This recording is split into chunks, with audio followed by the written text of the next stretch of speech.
Hi, Clutter Fairy fans. Welcome to the June 2019 Clutter Conversation webcast. I'm your moderator, Ed Gumnick, and I'm speaking with Gayle Goddard, professional organizer and owner of the Clutter Fairy in Houston, Texas. Our topic today is milestones and mishaps, organizing around major life events. Before we get started, a few notes for anyone who's joining us for the first time. Gayle will present ideas about the topic, and then she'll answer your questions. If you think of a question as we go along, please feel free to share it via chat, and I'll try to make sure Gayle answers it before we get away to another topic. You can also use the raise hand feature to let me know if you'd like to ask a question or make a comment yourself via audio or video. Over to you, Gayle. Hi, everybody. So good to see you.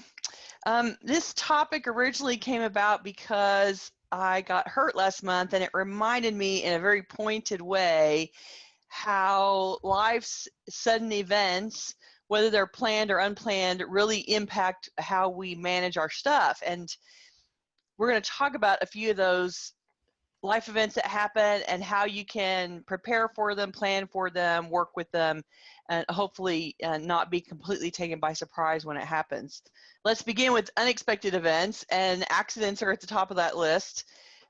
Nobody wakes up in the morning with a big long to-do list, and at 2:30 you have this item that says, trip and fall in the driveway, fracture your fingers. It's not something that you plan for, right? And so my injury changed my calendar completely that day, and I couldn't go to my afternoon client. I couldn't cook my own dinner that night. I couldn't go to clients for the rest of the week. I really had to sit out for a whole week after I got hurt. And so it changed all of my plans and all of my circumstances for some time to come. And, you know, I'm still recovering, but I'm back to more normal schedule. But for a couple of weeks, I really had to do a whole bunch of alternative coping mechanisms to deal. Unexpected events, whether they're big or small, change the game plan for that moment and forward from that place. And so it requires you to pivot and throw out whatever the old plan was and make a new one based on the trigger. It doesn't matter if you want to change anything or if you really like change or are comfortable with change. It's not really giving you a choice to do that. And so it's going to be hard on you if you're somebody that doesn't, you don't like surprises and you don't like change. These events will be hard. And so one way to cope is to think about them in advance and make some plans now. You're just making potential plans, possible plans, coping mechanisms. You're thinking about things that you could do if the situation ever came up. And that way you can be a little forearmed when life throws you a curveball. So let's talk about whether you, if you have an accident or if you suddenly have a serious illness. Coping with redesigning your day is really hard when you are in pain or you're stuck on the side of the road or you're in the ER, for instance. My first piece of advice is to bail on all of the plans that you have. Your instinct is going to be to try to keep rolling like, oh no, it's all good, I'm fine, I can go do all. No, you can't. And my first thought was to tell my afternoon client, oh, I just need to go to the urgent care and let them look at my hand and then I'll be over later. Like, no, you're not. No, you're not. So just be honest with yourself. It's time to cancel all your plans for the rest of the day and maybe for the rest of the week, depending on what's going on, how bad it is. And you should cancel out farther than you think that you're going to need to, because it's better to cancel out and be able to come back early and say, oh, you know, I'm better faster than I thought, than it is to have to cancel it and then cancel it 3 days later again because you didn't give yourself enough time to recover. So advice number one, cancel all the plans quickly. And you're doing yourself a courtesy because you're giving yourself time to rest, but you're also doing your appointment, whoever you're meeting with, whatever you have going on, you're doing them the courtesy of telling them that you're changing their plans as well. Like my injury changed my client's plans that day because she was expecting to work with me and then I couldn't come over.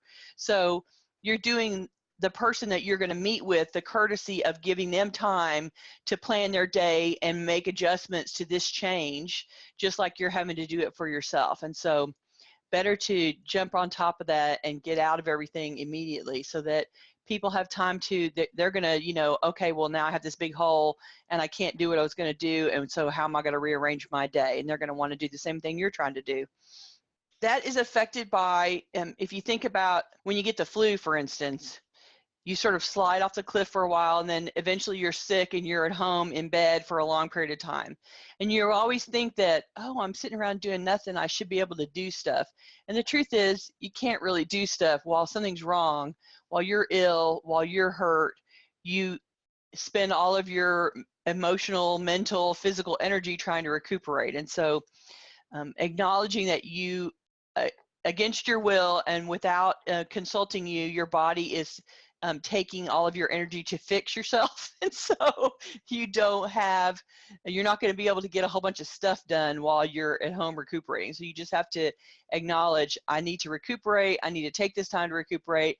And if I don't, I'm just dragging it out longer and not being able to get back to it as soon as possible. So give yourself the slice of time to do nothing, and everything can wait until you're back. And in the meantime, you're going to get better, faster, and easier if you're at home doing nothing like you're supposed to be.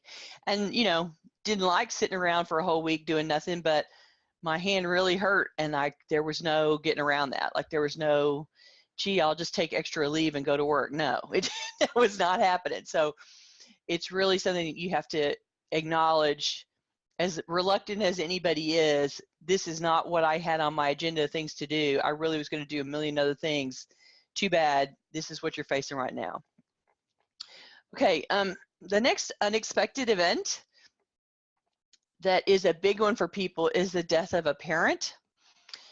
This tragic event triggers a dismantling of your parents' whole life and house and all their belongings. It's a big, big project. And you may have to suddenly settle the living spouse in a new living situation. You may have to start taking care of your parents' pets all of a sudden.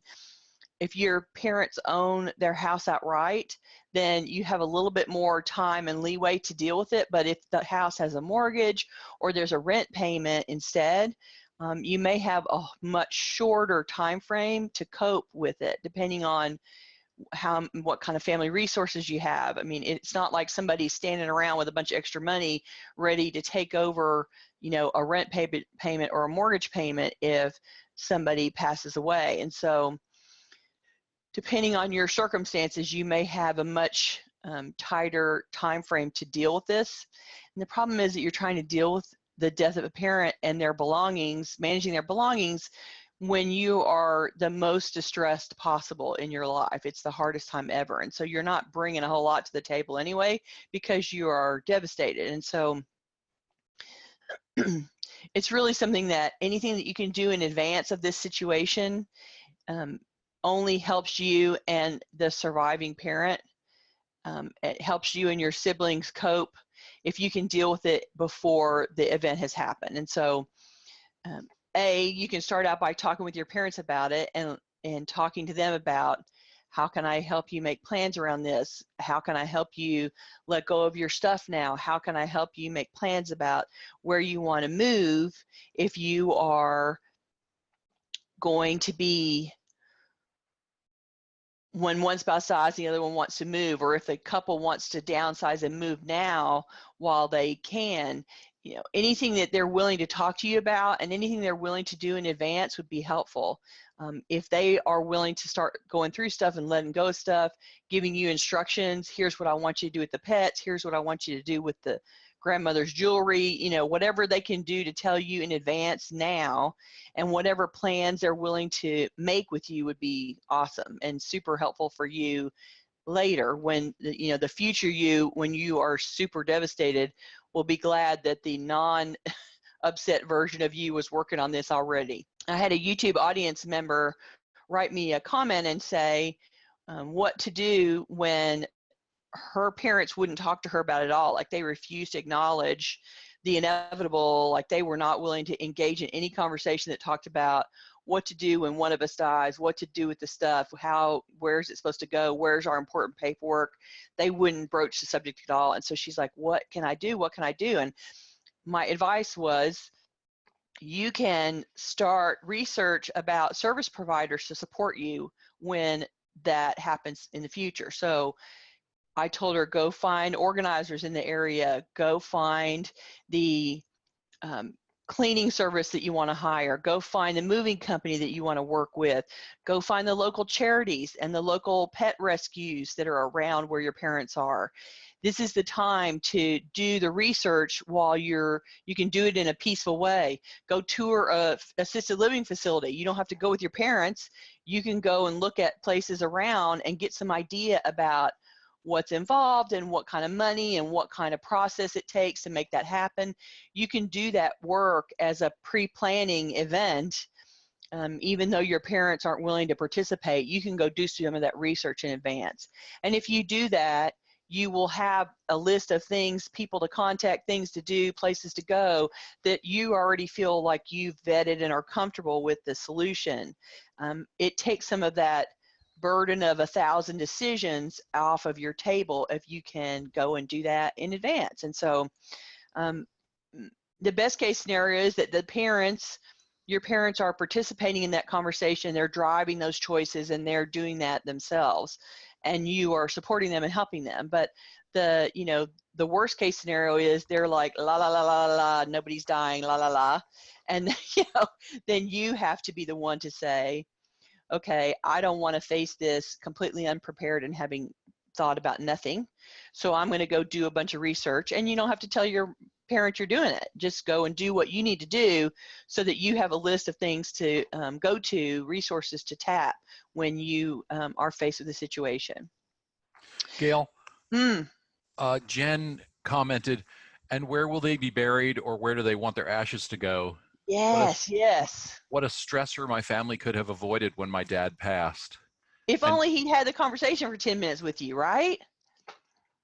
Totally true. And like I said, there are parents that they're just like, la la la la, I can't deal with it. But hopefully you can have that conversation and have it not in the big middle of a family holiday with 25 people around when there's a whole big event going on. Like, you want to have these conversations when there's nothing else happening and it's super quiet, and you can just have that conversation in a very casual, low stress environment, and hopefully they'll participate. And my mother was very good about that. My sister and I benefited from her planning in great measure, because she had already picked out, paid for, this is where I want, here's the funeral home, here's the thing, I want to be buried on the church grounds, here's the PVC pipe that you want to stick my ashes in. They had a little columbarium out in the garden, and it was all paid for and handled. So there's a huge list of decisions that come. And how she helped in the house was that she started decluttering her house 10 years before. I mean, she had been through and gotten rid of a whole bunch of stuff by the time we had to empty her house. And that was super helpful to me and my sister. And so anything that they're willing to tell you in advance, and maybe they're not willing to have the whole conversation in one sit down, but you can keep going back and say, okay, answer this question today, okay, answer that question today, okay, go back every week and ask a new question, or go write down the answer somewhere, because you're not going to remember 10 years from now what they said, but you can answer the question and start a little journal somewhere of the answers, and it'll save you a ton of trouble. Okay, so I also wanted to talk about death of the spouse, because I think it's a slightly different situation. The things that are triggered by the death of the spouse are completely different. As a surviving spouse, your whole life is suddenly going to change, because now you are not operating as part of a team, and the house is not being run by a team. And so suddenly you're in charge of everything that have to do with your living space and everything you own, and managing your bills, and getting the car repaired, and what happens when the roof leaks, and all that stuff. And if you are not the person that's been doing those chores, then you may find yourself suddenly in supreme horrible grief and having to pay the bills and not having done it for a while. And so this is one of those things that I think is worth the effort of trading chores. I remember my grandmother, who died at 89 and my grandfather who died at 96 or something. She died before he did, and she had been doing his laundry for approximately 70 years, their entire marriage. And I don't think he'd ever washed anything that he'd ever put on his body ever. And so she was trying to teach him how to do the laundry before she died. It's like, okay, at 93, it was not like a great time to expect him to learn new things. You know what I'm saying? It was a little late to be training him. So I'm thinking that part of how you can anticipate this situation is that you guys trade chores back and forth so that you have some clue about who to call to get the car repaired, or who to call about the roof leak, or how you're going to get the bills paid, or where the passwords are for the accounts. You need to know that stuff and be familiar and have used them, you know, well in advance of 2 weeks before the person dies. Like, it's too late then to learn something new. So make the investment in learning each other's responsibilities and taking them over occasionally and doing them for a little while, so you have some familiarity with what's going on, so that you're not completely caught off guard. And then if it's really that there's no way that you can cope with paying the bills, or there's no way that you can cope with, I can't deal with the car repairs, then, you know, make an alternate plan about, okay, when I'm responsible for the car repairs, this is what I'm going to do. This is who I'm going to contact. This is how I'm going to solve this problem. And give yourself a little benefit of pre-planning and conversation with somebody about how you're going to cope when it's just you and not the current team that's been functioning for the last 50 years. Needless to say, my grandfather did not do a great job of doing his own laundry, and we had to hire that service out because, you know, he just was not capable. And so my grandma waited a little bit too late to realize that he did not know how to run a washing machine at all. So it's one of those things that when your spouse dies, the way that you've been living your life up to that point is completely blown apart, and you have to reinvent yourself. You will be reinventing how you do all sorts of things, and you'll be doing it in a horrible amount of grief. And you'll be frozen for a while, and you won't be able to do a whole lot. And so it's a bad time to be trying to figure it out. And if there's some practical life management things that you can figure out before this takes place, you'll just be helping your future self cope with grief and move on with your life later. So there's my advice about that. The next one is natural disasters. So what if you lose the function of the house, or you lose the house itself? Lots of people here got decluttered by Hurricane Harvey when it went through, because there was unprecedented amounts of flooding all over the city, and people's belongings just sort of floated down the street into the stream, into the bayous, and went away. It's hurricane season again, and we're seeing all sorts of crazy weather patterns happening all over the country, and so all over the world, actually. And so it's in anticipation here of hurricane season, it'd be a good time to start flood proofing your belongings. And what I mean by that is, you can't deal with it when the water is washing up through the front door. Like, it's too late to manage the stuff and move it around at that point.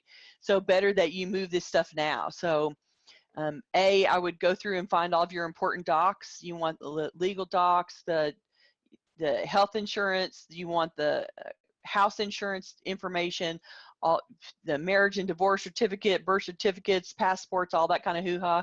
You want all that stuff in a watertight container, and you want it put up somewhere where you can grab it and go in a hurry in case you have to run out of your house. Then you want to go and look for all of your important keepsakes, mementos, tchotchkes that are valuable and important to you, whatever you think is important in terms of memories and sentiment. You want to go pull those things and make sure that they are up on the second floor, like they store on the second floor permanently, or they're up in the, on the single floor, but they're up in a closet, up an upper shelf somewhere in a closet, so that it's going to take 10 feet, 8 feet before the water reaches them. I think that people grieve the loss of the furniture in the house and that kind of stuff, but the things that linger and make them the most sad are their, my family photos are lost, my baby photos are lost, my kids' artwork is lost, that's the stuff that they linger about and are the most sad about for longer periods of time after some kind of disaster like that. So take those things that you consider precious and make sure that they are up in the air and not a problem. Basically, they're unlikely to be gotten wet. Concentrate on the decluttering the lower cabinets and the floors of all the closets.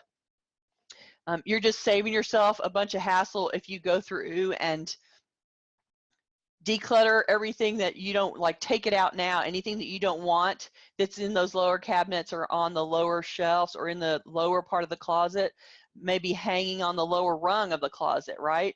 Like 3 feet up. If you get your yardstick and go 3 feet up and see, where is water touching, and then decide what of the stuff in that zone is something that you don't really care about anyway, and you can just get it out of there now, because better that you are carrying it out while it's dry and you're making a choice than you're having to drag it out waterlogged and smelly and nasty after it's been in a flood. So you can save your future self some hassle if you go through and declutter everything at flood level and make sure that it's only stuff that you really care about in there. And then, when the water's coming, here's the storm, and you got to move stuff around, then you're just grabbing things, and then you have much less to put up higher, and you have much less to sit on top of furniture or whatever you're going to try to do to keep it from floating away.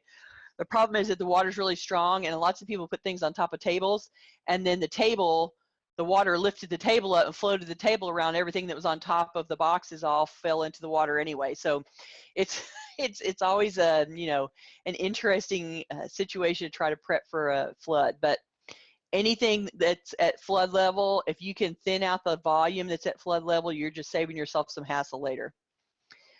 Okay, that is a short list of unplanned events. And really all you can do is try to think through what you're going to have to do if something like that happens, if your parent dies, if your spouse dies, if your house floods, and do some preemptive strike action ahead of time. So let's talk about the planned ones next. The first and biggest planned event for most people is getting married, right? This is an event where you're moving 2 households into one. It's a wholesale movement of everybody into one. And we spend a whole lot of time, you spend a year planning this weekend of events, this big, big party, and most people don't spend any time planning the life that's going to happen afterwards.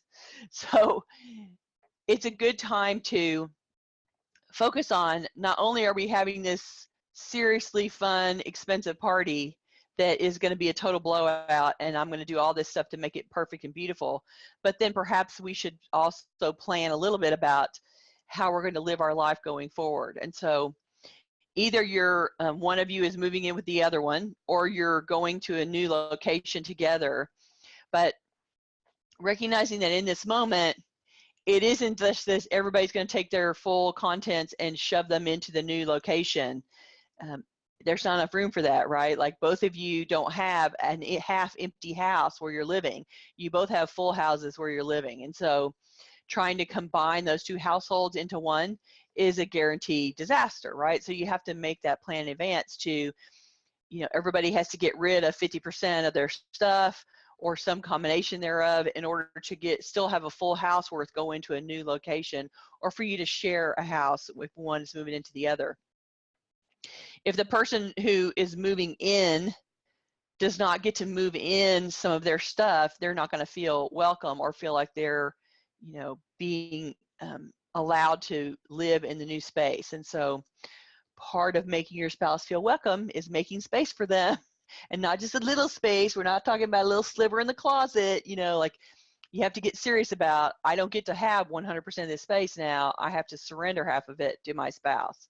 And so having conversations about what furniture is going to go and where it's going to go, and how many boxes of keepsakes are coming, and whose sets of towels we're going to use, and whose linens are we going to use, and what about the refrigerator, and you're going to have 2 of everything, and you're not going to want to move 2 of everything into wherever you're going to move. So take some time to have that conversation and plan that out in advance. It will be totally worth it.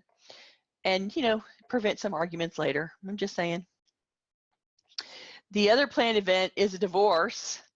And this is where splitting your life apart has a physical counterpart to the emotional one of breaking up.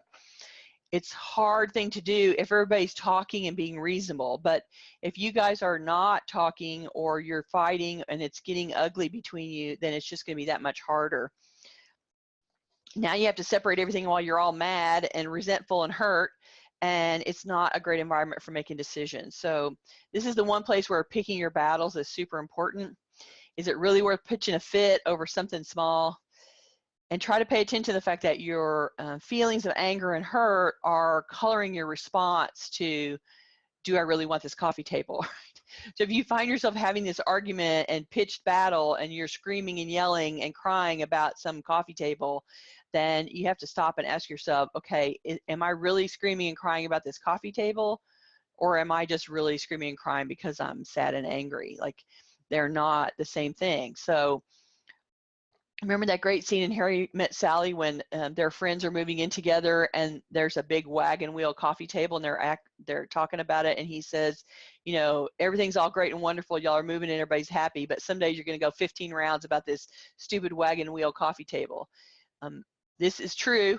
He was right, and it's not something that you want to make your divorce more miserable over. And so making a plan about separating your stuff when you get to divorce, trying to do that without being in a huge fight would be wonderful. And, if you have to do it with lawyers and you've got, big lists and everybody's going back and forth, just remember that you're pitching a big old fit about the Waterford crystal vase and how much do you really, really care. If you're just digging in your heels because you're angry, then you're just making your separation that much more painful for everybody, right? So trying to make a plan for separating the stuff and still have it be an objective splitting of the stuff without sobbing over all of it would be in service to you both, I guess is what I'm saying. And you may not be able to do it all in one sitting, and you may have to be, negotiate with it over time, but just acknowledge that your emotions are going to make that separation of stuff not the practical task that it really is, but it's going to make it an emotion-laden, miserable one instead. And anything you can do to step back from that emotion and go, wait, that's not really what's happening. It's just a wagon wheel coffee table will be helpful. Okay. The next Gayle, planned event is, sorry, Gayle, yes. let me interrupt you. Okay.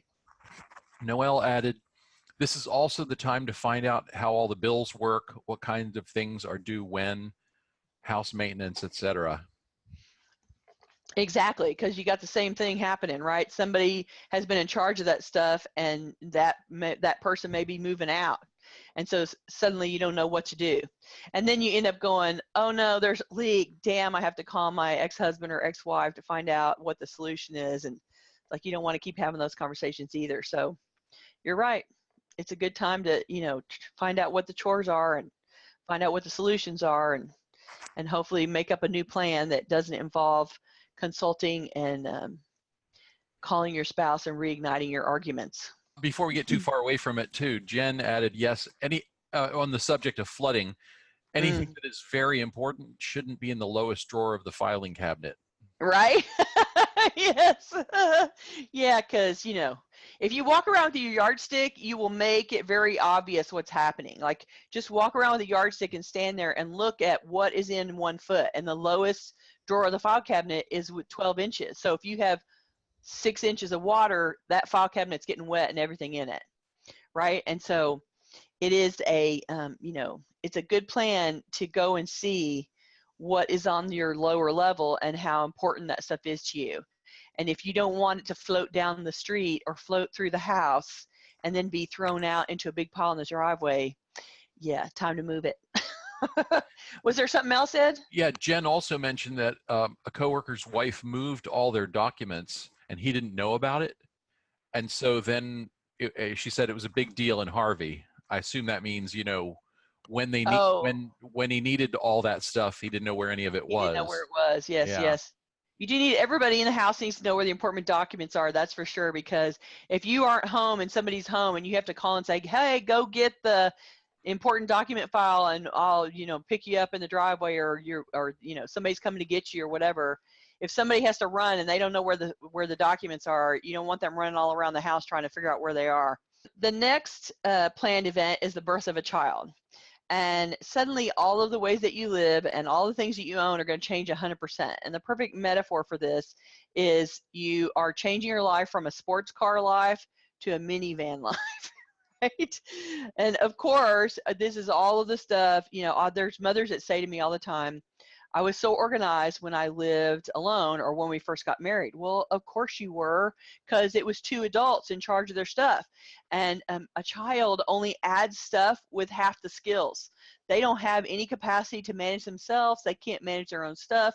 They are, you know, little bundles of content and mess and struggle, and, you know, they can't eat without wearing it all. And so this is a time in your life when everything is going to change and a whole bunch of stuff is going to be added that you are now in charge of managing, because the little kid is going to be many, many years away from being able to manage their own stuff. And so in the beginning, all of your contents of your house is going to like be topsy-turvy, and then the little kid is going to be in the middle of it, call it wreaking havoc, right?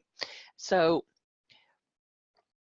this is this is one of those things where they really bring nothing to the table but cuteness, and I wrote exceptional destructive capabilities. They're just going to be in destruction mode all the time, and you're going to be running around trying to keep up with them. So in service to that, decluttering your house before the baby comes will help you, because after the baby comes, you know, there's just going to be a fire hose of stuff, new stuff coming into your house to manage the baby, and the grandparents are going to be sending gifts, and you're going to be constantly adding to the pile. So anything you can do in advance to declutter the house before the baby comes will help.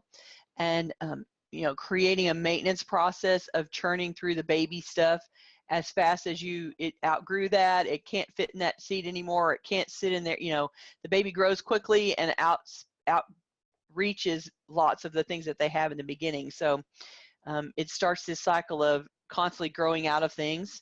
And if you can create a maintenance process where you know, pass those things on as fast as possible, that would be wonderful.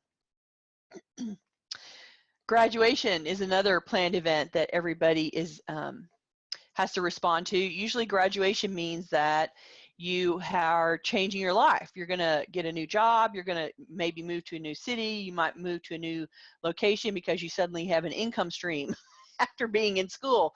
And so whether you do that in your 40s or your 20s, those changes, those radical changes happen either way. And it's a perfect time for you to separate yourself from all of your childhood stuff. You have no idea how many houses I've gone into where this room used to be Tommy's room, and Tommy still has a bunch of stuff in the closet or in the room because Tommy didn't want to take it to college, and then Tommy's never been back again. He graduated and went on with his life, and now the parents are like, I don't know what to do with this stuff because it's not mine, and so I don't feel like I can make decisions about what Tommy cares about. But the truth is, half of it's junk that Tommy's forgotten about. So you can save yourself a lot of trouble if you are willing to acknowledge that graduation is a big leap in your life and you don't really want all these childhood things anymore. You're moving on to grown-up things and things that you're going to buy with your new grown-up money, your new grown-up job, and keeping up with all of the karate trophies from when you were 10 is not important anymore. And so at the very least, if you can filter those things and say, Mom, it's okay to donate this stuff, and throwing out the trash and creating a very intentional box of mementos and keepsakes that you actually want to keep into adulthood would be super helpful to you in your future and to your parents who are terrified to touch your stuff because they think they're going to get in trouble. And so, and they probably would, right? Because they don't know what's important to you. So don't burden your parents with that stuff. Someday, if you ignore it, it will still be there when your parents die, and you'll be hauling that stuff out to the curb. You'll be having to go through it in your 50s when your parents pass away. So be nice to your future self, and you go through the graduation process and you're leaving the house, or you're moving into your new grown-up space, or you're moving into your upgraded grown-up space if you're doing it in your 40s. Go through that stuff. Don't bring everything with you from your childhood. Concentrate it down into the box of intentional keepsakes, and then let the rest go. Dispense of it now while you have the capacity, and save your parents the hassle of moving those boxes around during a flood, for instance. So graduation is the perfect time to go, yes, I'm stepping into a new phase of my life, and I can filter through the old phase of my life and thin that down. It'll be worth the effort, I'm telling you, later in life. The last planned event on my list is a home renovation. Any remodeling requires a huge disruption of how the house is set up and how it functions. And you have to wash dishes in the bathtub, and you have to sleep in the guest room, and you have to, some part of the house will be taped off, and you have to like walk through plastic wrap in order to get from one room to the other. You may lose complete function of the kitchen if you're renovating the kitchen, or you may not have a shower, or, there's all sorts of, anybody that does any kind of remodeling, your whole process of living in the house and going about your daily life is going to completely change. And so don't start any reno without having a plan in place about what you want to do. The contractor is not going to worry about how you're going to, bathe or wash your dishes while he's destroyed your kitchen. He's just going to come in and start destroying it. So people do a whole lot of planning about what the reno, here's what I want the finished kitchen to look like, or here's what I want the new family room to look like, but they don't think about, gee, while this half of the house is taped off and I can't use any of it, how am I going to microwave the popcorn? You need to think through, and 2 days before the contractor comes, or the night before the contractor comes, that is not enough time. So give yourself some advanced prep about how are we going to cope, because depending on the reno, you could be out of that part of the house for months. It might be 4 weeks, but it might be 7 months or 10 months, depending on how busy your contractor is and how big the reno is and how much you tack onto the job and how much scope creep happens. You never know. So making a good plan about how you guys are going to survive and cope while you're working while you're working on this project would be super helpful. Make a plan. That's what I'm saying. So thanks for thinking through this with me. The best advice I can give here is, whether these events are planned and, fun, happy things that are happening, or unplanned, like somebody's died, I'm, hurt, whatever, regardless of which one they are, you can still think in advance and do some research and make some plans, so that when you're in the moment of supreme stress of whichever one of these things they are, you will have some thoughts about what to do already. And you can do it when you are less stressed and less freaked out, when it's calm and peaceful, and you can, in a very considered and thoughtful way, think about what to do, so that when you're faced with the drama, you can cope. I knew, because I was really in a lot of pain, that my coping mechanism was to go to the urgent care. But I also knew that I had to mess with my schedule and contact my clients. And it was for me, it was very obvious the things that I had to take care of right away. And you can think through, oh my God, if my mom dies, what am I going to do with her cats, right? And trying to do that in the moment is a lot harder than thinking about it and doing research in advance. And so I'm just telling you, think about it in advance. Okay. Gayle, Jen added, I love this whole topic. It's planning for the whole future story, not just one part, i.e. wedding party or the new fridge. Right. And Noelle added another circumstance. We have had way too many emergency room visits, and now we have an emergency room checklist for the non-sick person to pack real quick. Phones, phone chargers, snacks, water, magazine, etc. Oh, Noelle, I'm so sorry that's, I'm sorry that you're such an expert at coping with emergency room visits. That's terrible. But how great that you created a coping mechanism for it. I really like that. So she made a plan. Here's the checklist of things that we have to take when we run to the ER. That's awesome. That is really great. I love that. Good on you. And Sheila added, thanks a lot, Gayle. My husband and I have been putting off him learning bills, final arrangement planning, and possibly planning for a move from Maryland to Texas. This has been inspiring to get on those chores. P.S. Glad you're feeling better. Thank you. Thank you very much. And yes, you should get on those chores, because if you're contemplating moving from another state, like, that's a lot of transition. So better do it now while everybody has the capacity and the energy and the health to deal with it, because when somebody goes off the cliff, it's too late. So now's the time to do it. And you know, the more time that you have to put into it, the more comfortable you get with the plan, and the more detailed and researched, the better your choices are. And so working on it now, and make a list of all the things that you might want to deal with, and you can just chip away at them a little bit, just like any organizing project, right? You make a list and you chip away at it a little bit over time. And I would start with him learning the bills because I'm guessing that he's going to need practice with that, right? When my stepmother had an accident and she was in the hospital unconscious, and my dad was like, oh yeah, she pays all the bills, and all of the passwords are in some spreadsheet on her computer, and I don't know how to get to it, and I don't know where that is. And like, he didn't know, like, gee, how are we going to pay the mortgage and the light bill, because I don't know any of the online account logins, and I don't know how to get to it. So they worked it out eventually, but there was a few weeks there where he was kind of panicking about, gee, I don't know what's about to be past due. So looping somebody in about how to deal with that would be super helpful. And looping one of your children or helpful younger friend in would also be helpful. Like, you don't have to give away the farm and the data. We've talked about this before. You don't have to give somebody all the information until they need it, but you can give them a way to get the information if they do suddenly need it. Give it to the lawyer, put it in the lockbox, or whatever. So that if somebody needs to step in and take over your life, they can do it. And you can accomplish that with a little bit of advanced planning. So good on you to get going. Lori chimed in and said, agree on the moving planning. We are looking at option to move back to Canada from Texas. So many things to consider.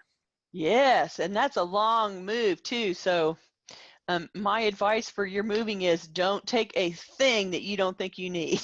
Because there is no reason to pay to move stuff that you're going to give away to Goodwill on the other end. So make sure that you do a whole lot. You're very, very thorough with your decluttering before the move happens. And that way you are packing the, essentials, the really important stuff, and moving it forward. Don't worry about the furniture. If you don't know exactly where you're going to be, you can get rid of a few pieces of furniture on the other end. But I'm talking about the volumes and volumes of little stuff that lives in your life. Don't take it if you don't need it. All right. Thanks, everybody, for joining me for the chat today. I appreciate it so much. Before we go, we want to let everyone know about our upcoming events. Our next meeting will be on Thursday, July 25th at 7 p.m. We'll meet in person at a Healing Collective in Houston. Then we'll meet online again on Tuesday, August 27th at 12:01 Central Time. YouTube viewers, we'd love for you to join us. You can visit our website to RSVP, or for more information, we'll announce topics for both of those events soon. If you'd like to receive notifications about upcoming events, we invite you to join the Meetup group at meetup.com/Houston-Clutter-Coaching. You can also follow us on Facebook or subscribe to our mailing list. We love to hear from you, so please send us your questions and topic suggestions in the YouTube comments. And you can always reach us through our website at clutterfairyhouston.com. Yay, thank you. I do love to hear from you guys. So I really appreciate when you take the time to make comments and you come and chat during our conversation. I get a big kick out of interacting with people and talking about this stuff. So anytime you want to send me a message, I'd be happy to hear it. All right, I'll see you guys soon. Thank you. Bye.